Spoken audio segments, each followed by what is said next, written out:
You know, it's said that the shortest distance between two places is a straight line. I would argue that not to be true. Way back in the 1900s, before there was iPhones and navigations and things of that nature, we used what was called maps.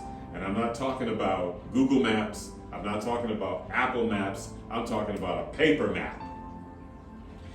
And on this paper map, you would use it to get directions to go, you know, in different places in the city or the country. And I travel around the country performing.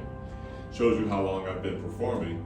And I remember I was way out on the West Coast I believe it was in Durango, Colorado, and I had to get to New Mexico or someplace. I can't remember now exactly I believe it was Durango. I had to get to New Mexico. And as I looked at the map, I saw, you know, I-70, and I saw the way that I could go. But I also saw this little line that if I just crossed this little line, it would shortcut me to where I needed to be. Not true. That little line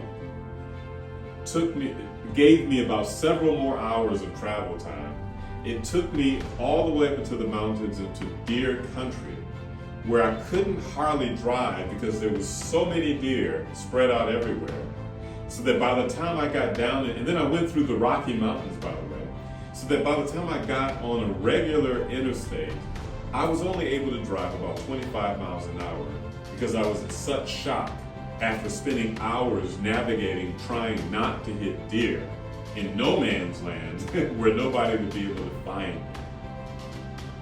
I would argue that the shortest distance between two places is faith. Faith seems to catapult us into the spaces and places we didn't even know existed for our lives. It's happened to me many, many times.